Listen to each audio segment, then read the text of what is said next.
Welcome everyone, and thank you for joining us today for the first Creative Pack Seminar of 2026. For those who are not yet familiar with our work, we are a policy and evidence centre funded by the UK's Arts and Humanities Research Council. We are based at Newcastle University in the beautiful northeast of England, and we work in partnership with the Royal Society of Arts in London. Our mission is to support growth in the UK's creative industries through independent and authoritative research and policy advice. At the same time, we want to advance research into the longer-term challenges and opportunities facing the sector. This monthly seminar series is designed to showcase cutting-edge research and foster dialogue across academia, policy, and creative practice. It is my pleasure to introduce our speaker, Dr. Paul Crosby. Paul is senior lecturer in economics at Macquarie Business School, Macquarie University in Sydney, and one of Australia's leading applied microeconomists working at the intersection of digital technology and the creative industries. Paul's research has been published extensively in top international peer-reviewed journals and has had real-world impact in forming cultural policy at the highest level, including contributions to the Australian government's national cultural policy. His work has attracted wide attention with coverage in outlets including the Wall Street Journal, The Guardian, Fortune, the Sydney Morning Herald, and the ABC. Today's seminar touches on what is probably one of the most contested topics in creative industries research. What happens to authors when AI systems are trained on their work? Drawing on survey evidence from over 400 Australian authors, Paul examines how generative AI is reshaping incentives, property rights, and livelihoods in the cultural economy, and what credible policy responses might look like. It's a very timely and important contribution to a debate that will shape the future of creative work and creative industries. Before giving Paul the virtual floor, a quick reminder to all those online that this seminar is being recorded, and following Paul's talk, we'll have a Q&A session. Please use the Q&A function to pose your questions so that I can bring your questions to Paul's attention. Thank you for your cooperation, and without any further ado, please join me in a warm welcome to Paul.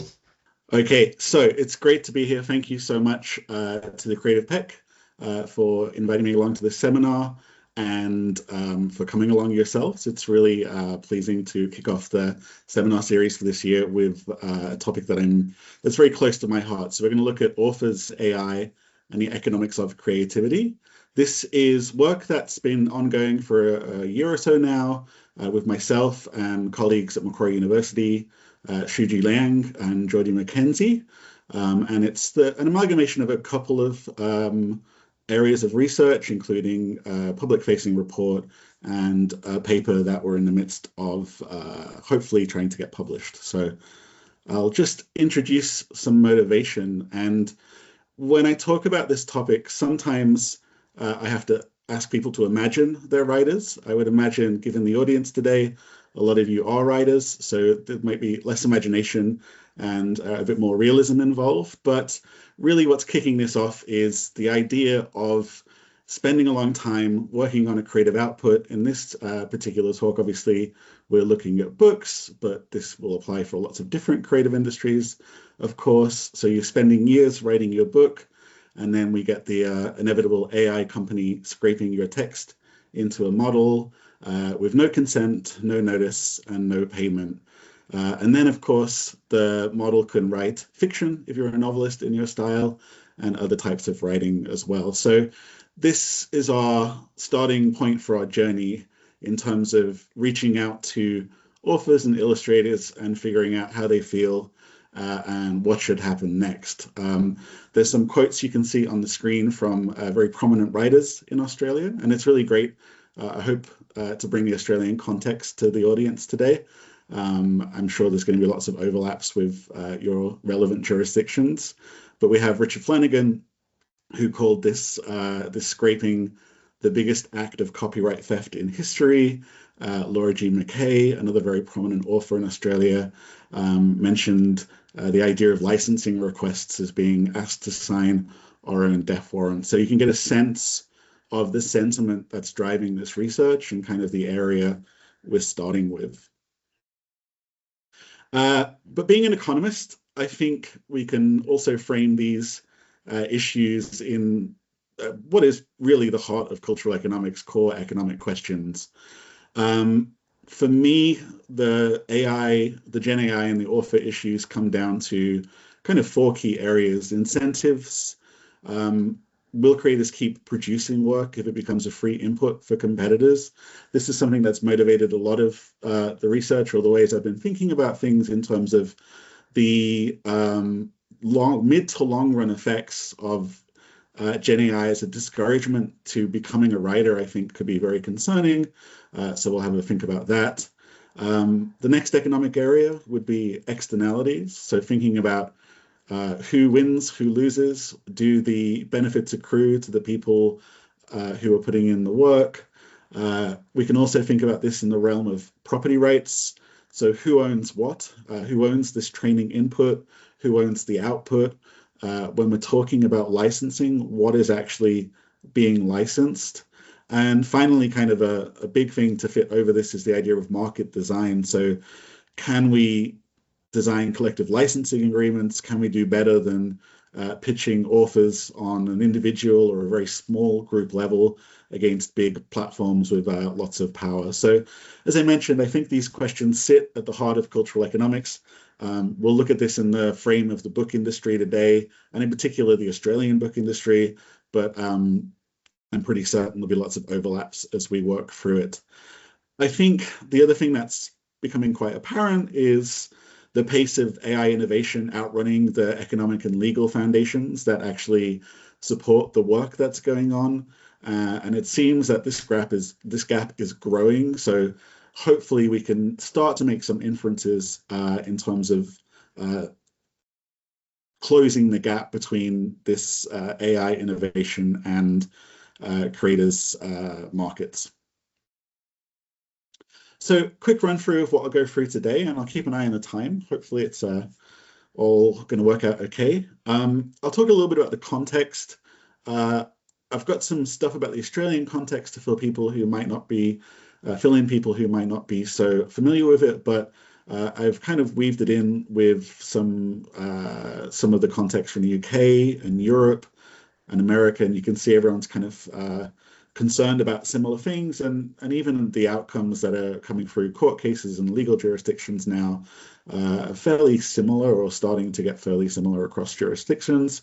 So we'll look at the context. I will then introduce the survey evidence. So mainly some descriptive work about what we did and our descriptive findings. Then I'll have a little chat about some econometrics we've done that tries to untangle what it is that's driving authors' attitudes towards generative AI licensing. And I'll finish up by looking at some implications and some kind of open questions and key takeaways. So that's a rough map for today. So first, our context. This will all be familiar to you. I won't go through the pipeline. It's a kind of an old story by now. We have lots of corpora of books and articles and webs and codes all collected. They're often scraped legally, and I'll talk a bit about that in a second. But the model will learn patterns and style and knowledge, and then will generate new content. This is all familiar. I wanted to talk about the two main Australian flashpoints. Of course, these will reverberate around the world, but the quotes that you saw on my second screen were in response to these kind of major kind of milestones in terms of figuring out the scale of generative AI and the texts that have been scraped. So we have the book's free data set, where The Atlantic in 2023 released a searchable database where authors could actually look for their own work that was used to train Llama. And a little bit later on, the LibGen, the shadow library of pirated books, that was a source for several major AI models. So these two kind of flashpoints created a lot of awareness in Australia, and I'm sure all around the world, about the scale of what's going on in terms of the AI model training. And the key thing is the the lack of compensation that's been reported in the survey evidence. I'll get to the numbers later, but as you can imagine, there was a lack of knowledge led to a lack of compensation. So I've got a couple of slides on the policy landscape. I'll run through this fairly quickly, but just to set the scene for the Australian story, I think it's important to first go back to kind of late 2024, where the Attorney General in Australia consulted the Copyright Agency Industry Reference Group, which just kind of rolls off the tongue. And this is where we kind of saw the first policy movements in terms of support for creators. So there was two separate tracks that were kind of examined. It was notification amongst creators for AI training, and the compensation for creators was kind of split into a separate policy track. And that was where we kind of started the journey in terms of the policy landscape. In mid or just after mid 2025, the Productivity Commission in Australia proposed a text and data mining exemption for unpaid AI training on copyrighted works. This was slammed, frankly, by creative sector bodies. There was the use of the phrase wholesale theft, and we've seen similar reactions, which I'll show on the next slide, from similar proposals in other countries. In the midst of all this in 2025, we obviously have some big stories, particularly from the USA, with the class action settlement from Anthropic. That came in at about $1.5 billion, which worked out to be around about $3,000 per book in terms of compensation. And that number is going to become important later in the results, but also I think important in future research as well. In the same year, OpenAI's class action, or the class action against OpenAI, I should say, survived a motion to dismiss. Little bit more recent. So back from August 2025, we hit October 2025, where the text and data mining exemption in Australia was rejected.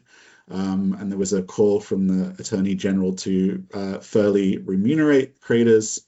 And so we've got the copyright group now reconvening to discuss licensing models. So we've had this fairly quick about face in terms of suggested policy. And this kind of mirrors the recent developments in the UK, where in March this year, the government dropped plans for the training exemptions after over 11,000 consultation responses. And in the UK, as I'm sure most people here are aware of, there was the 88% support for stronger creator protections. So we're still in this mandate of text and data mining in Australia and UK have kind of received these blanket rejections. But in terms of what licensing and what the licenses look like, there's still a fair amount of uncertainty in the policy landscape, and that's going to motivate a little bit of what we've done here, but discussions I'd like to have a little bit later on about what's next in these kind of, or this kind of research. So that's the big picture. In Australia, this is what we've been looking at. So as I mentioned earlier, our policy debate was running ahead of evidence. We wanted to kind of bridge the gap between policy and how a creator is actually thinking and feeling, and how are they responding with their practice and their attitudes to their practice with all of this kind of uncertainty going on around them. So we launched, or what better way to do it was just to ask them. So in terms of authors and illustrators, we launched a survey in conjunction with our largest industry body representing authors here in Australia, which is the Australian Society of Authors. We published the report, and I'll put a link, or I'll give you the title of it so you can search for it at the end of the presentation. But this came out in mid-May, and I'll come to a couple of limitations later with the report, but one of them is attitudes are quickly evolving. But this was our snapshot for that time period, and it was the first large-scale survey of Australian authors' AI preferences, which is tricky to say. So with the help of our partner, we received over 400 responses. In terms of what roles these responses came from, of course, the vast majority were writers. We are very interested in illustrators as well, who will be equally affected by what's going on. In this sample, we only got 4% of responses from illustrators. So that's something to bear in mind in terms of how people are being affected. And we, of course, had some responses who did both. We got a very good mix of career stages. The Australian Society of Authors, of course, is the largest body, as I've mentioned, representing authors. So in terms of their membership base, it's very diverse. We have in our sample just under half are emerging authors. We have just under 40% who are established, and we have 12% who we've called less active. These are people who are probably at the tail end of their careers. They have maybe writing less than they were before. So a good mix of career stage. And we've got obviously lots of different genres. Literary fiction was the top response in terms of the genres of writing. Children's books, just under. Romantic fiction was third. Children's books, a huge part of the Australian book industry. So it was great to have see their writers and illustrators represented as well. I'll let you have a look at the sample characteristics, but predominantly female, tertiary educated, skewed older than the general population, and located in the most populated states. So the first thing to have a little think about is this was drawn from, obviously, ASA members, so it's going to be skewed towards the membership body, but the demographics and the career stages and genres were kind of actually broadly comparable to a wider survey that I was responsible for a few years ago that covered more than just one association. So even though this one is only built on one association's membership list, it's broadly comparable to wider surveys of Australian authors and illustrators. So what's one of our main results? Unsurprisingly, or maybe surprisingly, I've spoken to some people about this result who say they thought it would be higher, but opposition to having AI train with your work without compensation, 91% of respondents said it's unfair. So that alone isn't a huge surprise. As I said, some people thought it might skew a bit higher. What did come out that was surprising, or maybe surprising is not the right word, but the scale of the responses who were asked if there was compensation available, what if the companies, the AI companies paid for the training? We still got 79%, so just under four or five said they would say no for their existing works, and a really similar response or a really similar refusal for future works, even when payment is offered. So our blanket result of these surveys and conversations with authors was the sense that this isn't just about money. This is deeper than that. And I think that will help inform where we're heading with our kind of policy recommendations when we think about this more than just compensation, but something deeper. There's the idea of consent and transparency and control, and creative identity are going to be, or come out to be, these barriers that say when there is money on the table, there is still opposition to having work used to train AI models. So this was the thing that kind of motivated the empirical analysis that will follow, but one of our headline results was the near universal refusal, even when money was on the table. Of the group of people who were open to having their works licensed, we did ask their willingness to accept.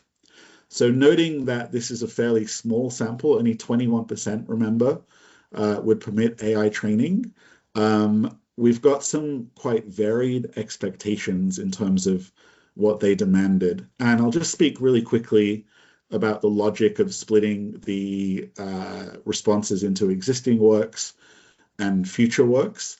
This was driven by the idea, both from an economic sense, but also from discussions in pilot studies and interviews, that there might be different willingnesses to have works that are already completed, that have already gone, say, through the publication process, through a marketing process, that may have been published a while ago, that have lower sales.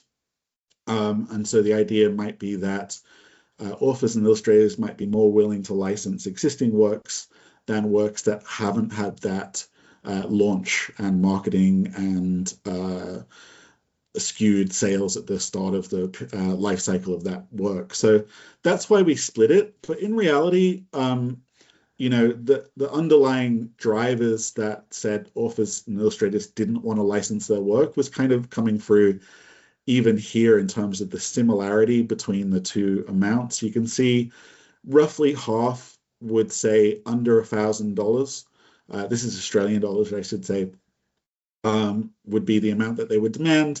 And then we have another kind of big chunk in each existing and future works, 35% for existing works and 43% for future works, saying they would demand somewhere between $1,000 and $10,000. So I want to link in here the settlement of Anthropic and the $3,000.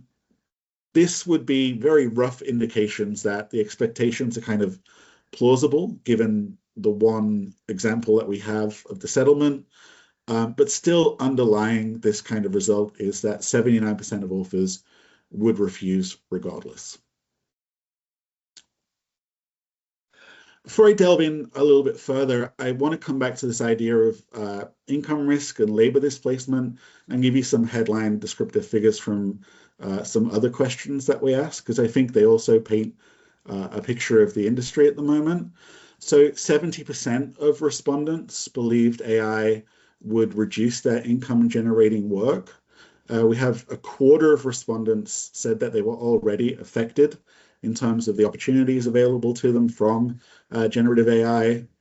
Interestingly, 7% of respondents have reported already being asked to accept lower rates because the people commissioning them assumed their work had got easier because of AI. So there was a kind of a devaluing of the work that was being done.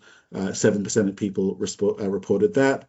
And as I alluded to earlier, 96%, so only 3 respondents reported receiving any compensation for AI use. This, obviously, if we did the survey again today, I think this number will be different.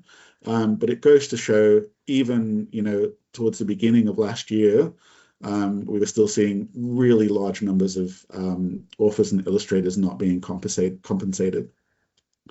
And I think the risk here is well known to everyone. If you're making a job that already produces an income that is way below the median income in the country where you're operating, if you make it more precarious and even less lucrative, then it might have a pretty real labor displacement effect and important implications for the future of the book industry. I think this is also, in terms of descriptives, the last thing I want to talk about. It's also interesting what authors know and don't know about where their work has gone. So at the time of the survey, only 13% of authors and illustrators were certain their works had been used, perhaps using the Atlantic database that we talked about. But there's just a lot of uncertainty in terms of the transparency of what's being used to train these models.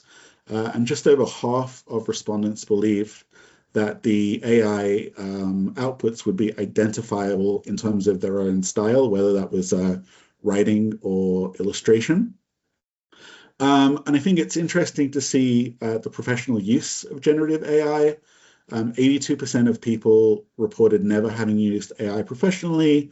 And of the 18% that did report use, it was very varied. I think there's an important caveat here to say that pressures on creators to do their own marketing and their social media and stuff like that, that's been reported as being quite a real pressure. So there is an opportunity in some way, perhaps, for AI to be used to save some time. But it was interesting to me that the highest group in terms of AI use was for research and editing. Marketing was also fairly high. Illustration was a quarter of the respondents, just over. The same with writing assistant. So very varied use, but again, underlying these numbers of the fact that most people say they don't use it at all. So these are our kind of headline descriptive figures. And I will just delve into a little bit of econometric modeling, but I'll make it hopefully quite engaging.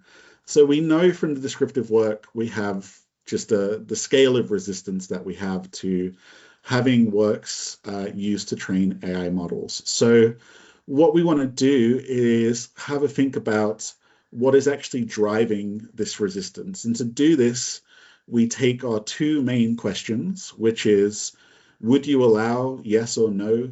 Would you allow AI training, which is just a yes or no question for both existing and future works? And if you would, how much would you charge? What's your minimum compensation expectation?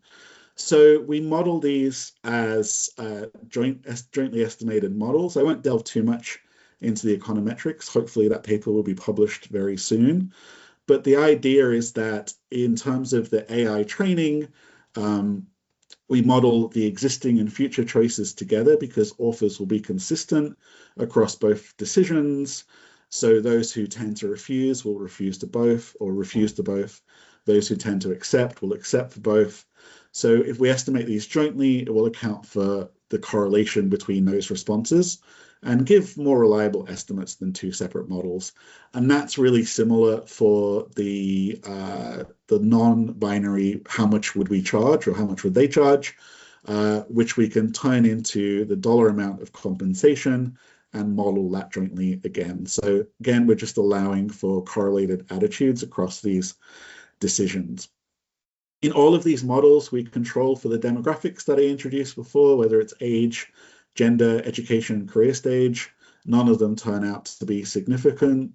So we are delving into, just to kind of clarify, we're delving into what is driving the yes or no, what is driving the compensation amounts, and it tends not to be the demographics. So the question becomes, what is it?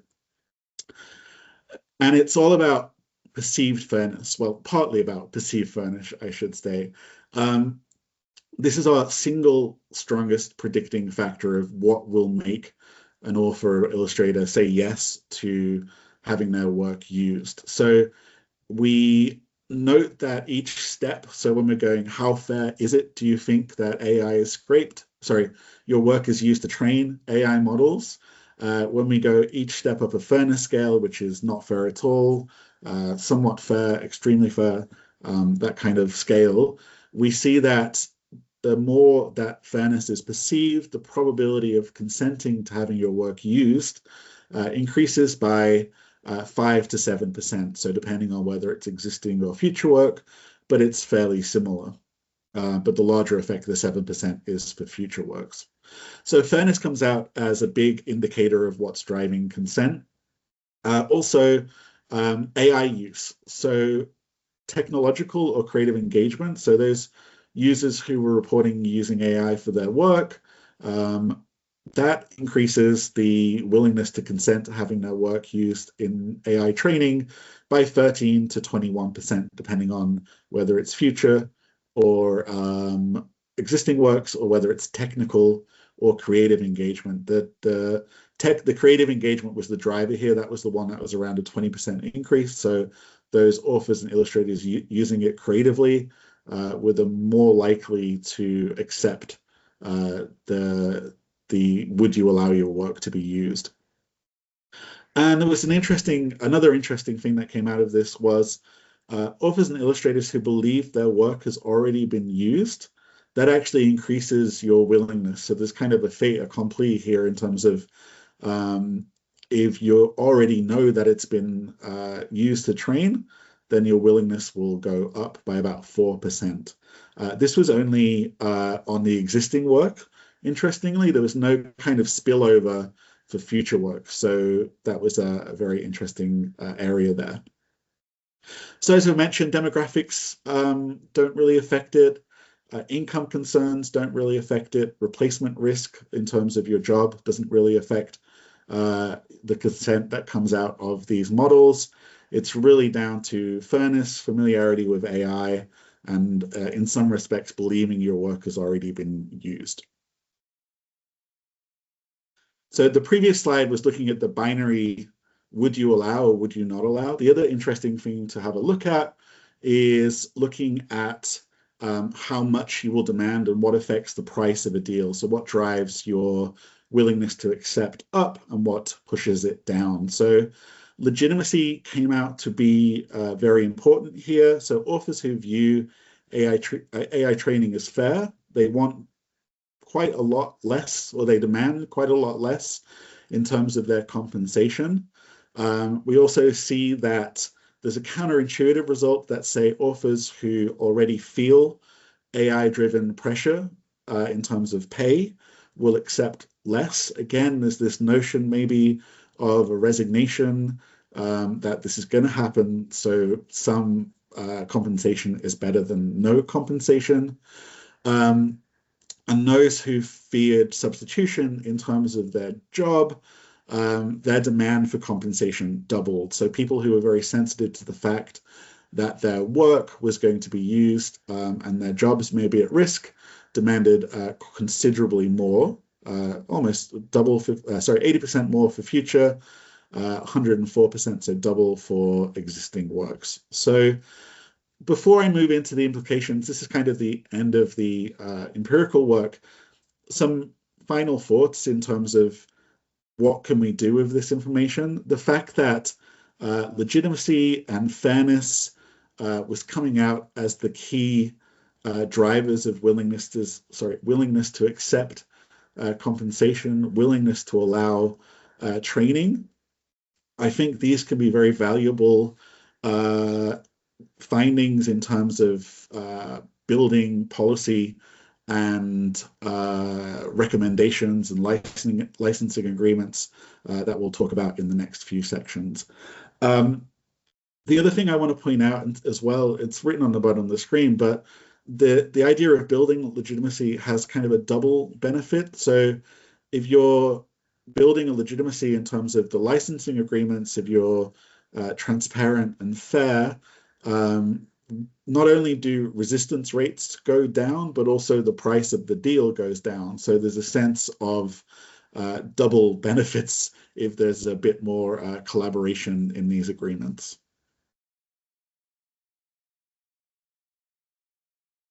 So in terms of implications, how can we find a pathway to a workable solution? I want to come back to our economic framework. This is going to be probably slightly negative because in terms of the four kind of areas of economics I introduced at the start, incentives-wise, we've got low median incomes, we've got high rates of uncompensated authors and illustrators, and we've got 70% of people expecting AI to displace their work. So the revenue signal is breaking down, which leads me to the belief or the concern about this underproduction and also maybe the homogenization of the book industry, where only the most commercially viable products couldn't survive, which is a real concern. We talked a lot about the externalities. Authors tend to absorb all the cost of writing this text that goes into the training, and the AI companies are capturing the gains. So the gap between who pays and who profits is incredibly wide at the moment. So these are all things we need to kind of acknowledge and work on in future agreements. In terms of property rights, it's, there's the foundations from which to bargain are still being established. And the market design, as I mentioned earlier, we've got, the inability for individual authors to negotiate these deals. There needs to be some kind of framework and guidance on this. So the scale of the issue really demands a collective response.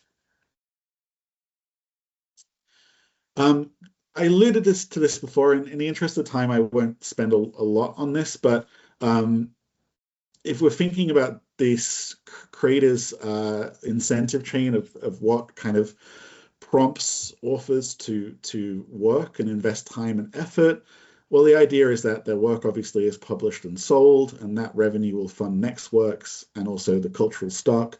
You can also add in here, of course, psychic income and important other factors here, but the AI is really disrupting a fundamental area where training becomes inputs without compensation. So this revenue signal just breaks down, and the notion of underproduction and the issues of genre diversity, which I've mentioned, can run into the idea that long run supply, if this isn't already a problem, could be a problem perhaps. That's a concern that I have. So these incentive problems, it's important to point out, are not new problems like most of the stuff I've talked about today in the creative sector, but I think that I frame them as newly urgent. There's a real need to get some frameworks in place here. So pathway to a workable deal, like what can we do? Well, I think it's going to be important to figure out what contract design, if any, could make deals possible. My work has revealed that there's general opposition, and ideas of fairness and transparency are important. So I think the next stage of work is going to be looking into the attributes that drive acceptance. It's going to be payment, but in what combinations, along with the different rights, such as attribution or withdrawal or transparency, what combinations are going to decrease that unwillingness to accept licensing agreements. If we're driving into these different areas, then it's going to be important for policy if we can figure out the attributes of licensing rather than just this yes or no to an acceptance. I think this will inform policy and hopefully give policymakers some supply side evidence from the people who are putting in the work in designing these creative outputs. And without it, I think there's a risk of frameworks being designed without kind of what authors will agree to. So reaching out to them from the start, figuring out what attributes of a license they would go for, how it varies by different career stage and work type is going to be incredibly useful. And this is going to form part of work that's also in collaboration with Creative Peck on a discrete choice experiment with UK authors and illustrators that will aim to kind of get to this next step of granularity, I would say, in terms of what licensing, what a suitable license would look like. I'll be real quick because I think I'm running out of time, but I've just got 2 more slides. I want to just acknowledge some limitations in the empirical work I presented. I've talked about the fact that it's only an ASA sample. So we've got probably a lack of representation of the casual or emerging writers or some emerging writers. Usual caveats about self-reported knowledge of things might not reflect actual understanding. Very small numbers of respondents provided willingness to accept amounts because they only were asked to provide willingness to accept amounts if they were willing to accept anything. So we have a small underpowered sample there, which we could do some more work on. And I've mentioned attitudes may change since the data was collected, just because it's such a fast-moving issue. And always the issue of how does the Australian perspective translate to writers from other countries who are also facing kind of other government policy environments. I will, in the interest of time, leave the research questions, but just to wrap things up, or the wider questions, I should say, but just to wrap things up, the key findings from the work I presented was that this just isn't just a price problem. There is kind of a moral and identity dimensions that money alone can't resolve. So policy design, I think, should take consent and the attributes of consent quite seriously and talk to creators. The incentives and long-run supply genuinely at risk in terms of people being discouraged or worried about the fact that they won't be able to make money from their work. And I think the individual bargaining won't work at scale. So these collective mechanisms deserve serious exploration. So I will leave it there. I just want to say thank you. As I mentioned, the report with the descriptive work is already published, and hopefully the econometric analysis will be published soon if I can satisfy a reviewer too. And I'm really grateful for your time and happy to take any questions.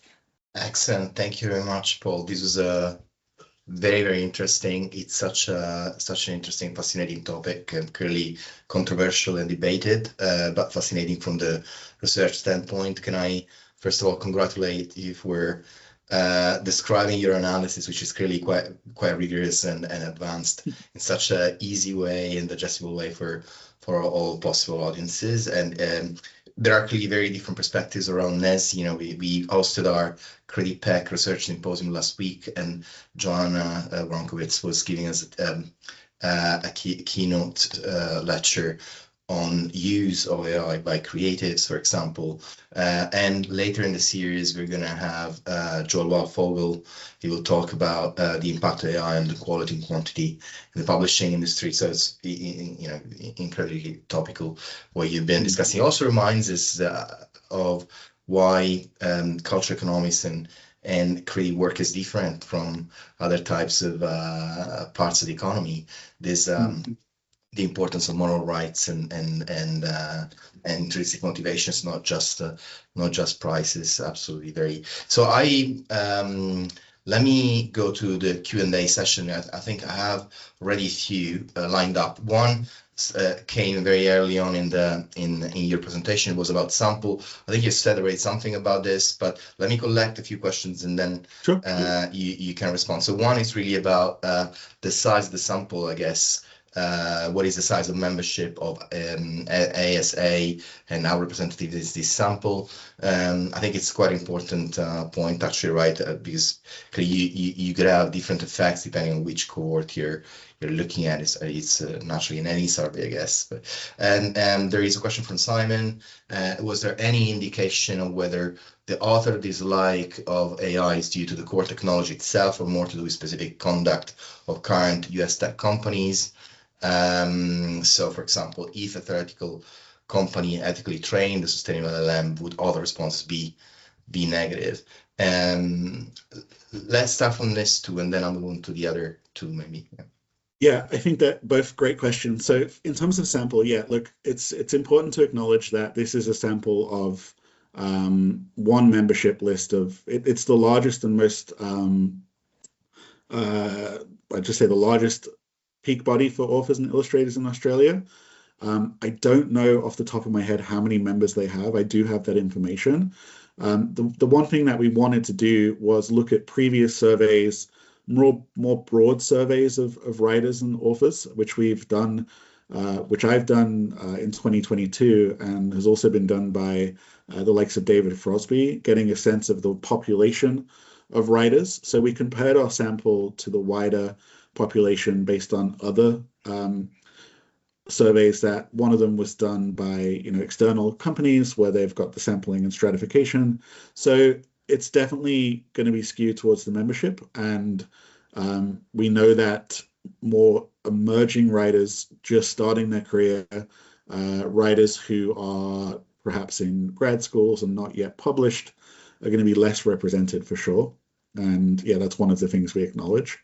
The question about the objections, I think it was more around the way of attitudes towards the platforms themselves or the technology. I think that's a fascinating question. We don't capture that in the survey I presented, but as I mentioned, we've got another. We just heard that the ASA is around 3,000 to 4,000 members, I think. But we know that in the discussions I've had more recently with writers and writers organizations, that's the thing that's coming out in terms of it's not a blanket, or it might not be a blanket refusal to license work. It's about who you are licensing your work to. And I think that's going to be an important part of future research on this topic, because that's definitely starting to emerge in discussions. Okay, excellent. I have lots of questions coming in, so there are some that are related to future research. From one question from Claudia. Maybe you can leave this for later. And then there's a question from Mariam about whether the research considers publisher agreements with authors. Much of these deals between AI companies have been with publishers rather than authors directly. And what advice will there be for authors when signing contracts with agents and publishers? What connections have been made with lawyers and the wide work in this area? And from Katie, whether difference in views have been given to trade versus academic and professional authors, which I think is partly related to what you were saying earlier to your response. And from Urvashi, a question on whether there are live case studies. One being publishing houses suing Meta for copyright infringement, as well as licensing deals, and how can we incorporate these in research to start to understand the supply side evidence gaps, which you have rightly pointed out. Yeah, so the publishing agreements or publisher agreements, I think, is another interesting thing. In past research I've done, it's become apparent that sometimes authors, you've seen royalty statements from authors are quite difficult to decipher and come with quite a long lag. So one of the things we wanted to talk to authors directly about is what information are they getting about what they're getting paid for? And they're the numbers that's reported in the survey. So if they are aware of publishing agreements or agreements with their publishers that have clauses, they were asked to report it, and the 96% were not aware at the time. I think, as I mentioned in my talk, that will be different now. I think there's movement in that direction. But like I said, I always find it really important to talk to the people doing the writing, because without that kind of background and drilling into what attributes of licenses they are looking for and will flip the needle in terms of what they'll accept, I think that's going to be crucial. Yeah. What was the second question? The second one was about really case studies, I think, and what we're seeing in terms of, for example, Meta being sued for copyright infringement, as well as licensing deals, and how can we incorporate these in research to start understanding the supply side evidence that you say? Yeah, I think that's a really important point. And I had 2 pages of policy landscape, and I think we could have took 2 hours of this webinar to talk about the landscape, because it's so fascinating and so quick to change, and it's really evolving at a pace. I think, when we're hearing about these agreements, they're going to inform how we think about our research, but mainly I'd like it to be informed by the authors themselves and the illustrators themselves, by talking to them, seeing what attributes they are concerned about, what matters, what doesn't matter. Again, it's that idea that the platforms are going to be able to represent themselves quite well. What we want to get at is from the author's supply side, which the commenter mentions, like what matters to them, and I think that's going to be crucial. And so I have 3 more questions / comments. One from Matt is really, again, going back to the issue about engagement with the AI, and whether you believe that people might have responded differently, and might have had different perceptions depending on their engagement with AI. At least that's and what needs to be done to address the risks involved. And then, do you have any views or thoughts on how best to sell these key findings to MPs and political leaders, who often look more maybe at the contributions to GDP that tech firms do, rather than necessarily authors? At least that's a perception. It's a perception that is kind of probably echoed by another of our audience members, Gia, who is clearly saying that, if we are in the creative industries, how much control can you have and how much identity can you actually maintain in the creative industry? Yeah, so good questions. In terms of engagement with the technology, I mean, that was one of the things that came out a lot, that people who are using the technology are more willing to accept compensation deals. So that's an important finding. And again, I think if we did the survey today, that would probably be higher, with the more acceptance of the technology. In terms of how do you articulate this? Yeah, it's tough, but the good news, I think, is that in Australia and in the UK, the two areas I'm most familiar with, the government are the ones doing the calling for more evidence like this, and I think that's a really good sign because, we it's like the typical problem or issue of the creative industry is everyone's kind of working separately, but as a collective, their contribution to the economy is well established. There's some great work quantifying the GDP produced by the creative sectors in all of these countries. So it's good to see governments calling for at least more information. Governments have rejected the data mining exemptions, the text and data mining exemptions. So I think now is the time to do this work. Now is the time to put this stuff out there. At the moment in Australia, there's a call for submissions to National Cultural Policy with particular tracks related to what this work is about. And I know there's similar calls from the UK government. So I think, if we can start getting as much evidence as we can from the people who are making this work, from the people who are doing producing the creative outputs, I think if we can articulate it in a clear way, hopefully it can get to the right people. Difficult, but I'm hopeful. I was a bit worried actually that my presentation was a bit negative, but it's quite the opposite. I think the research that's being done and the calls for it are hopefully positive. I think it's very topical, very, very timely as well, and the exactly spot on in terms of the debate and the timeline of the debate at the moment in the UK and in Australia. I was really, it's really interesting the way you placed it in terms of the policy timeline and when this is happening. I have a question from Maria, and then let me see.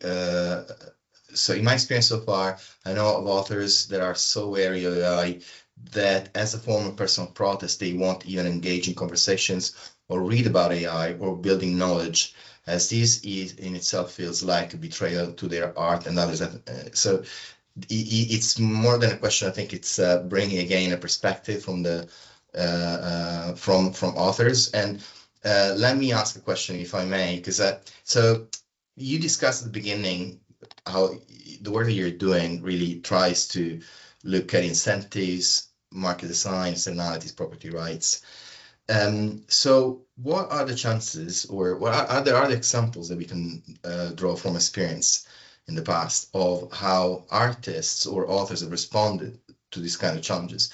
So if there are authors who are really negative about all this and some authors are positive, are we going to see changes in the way, artists are going to operate or work? Are we going to see a change in the market in terms of the segmentation, changes in genres, or maybe also in the way authors reach out to consumers in different ways? I think it's a fascinating question. If I knew the exact answers, I would probably write a paper on it. But I can think of other parallel areas, right? You've got at the moment the music industry, which has been, there's been lots of great papers on how genre has changed, song structures have changed, song lengths have changed in response to social media, in response to how streaming platforms pay for the first X amount of seconds and things like that. So you put the hook at the start of the song. Whether that's going to be the same for the book industry, I don't know. I think it's going to be fascinating to find out. It's that thing that I've mentioned before, that if we do the survey today, it's going to be different results. If we do it next year, it's going to be different results, just as people get used to the technology. And I think one of the questions I forgot to answer before was about genre and thinking about different reactions between academic textbook writers and people who write literary fiction. My gut instinct is reactions and use will differ between the genres, and I think that's something that we'll have to be cautious of in terms of ensuring that the work that has a lot of creative value can still find a way to be made and compensated for. Thank you, Paul. So there is I'm conscious of time, so I think I'll need to close for the Q&A and bring the session to a closing. But there's a comment by Yisheng Liu, which is kind of similar, I guess, to what I was previously asking, where you responded. But they're also pointing to some work they're doing in China in this respect. And the question is really about whether in the future consumers may be willing to pay for AI work, leading to the emergence of new creative models. I think it's more or less related to what we were discussing right now. So thank you so much, Paul. It was a very stimulating presentation. And thank you also for engaging with our audience. A warm welcome to everyone who joined us today. We hope to see you back for the next seminar in the series, which will be on Wednesday, the 21st of May, when we will welcome Luis Aguiar, Associate Professor of Management and Economics of Digital Transformation at the University of Zurich. Luis will be presenting his research on how music reuse in films boosts song discovery, which promises to be another very exciting seminar. Finally, I'd like to give my gratitude to Simon, Emily, Tom, and Cecilia for their technical support today. None of these run smoothly without them. We are very, very grateful. Thank you again, Paul. Take care, everyone, and see you on the 21st of May. Thanks, everyone.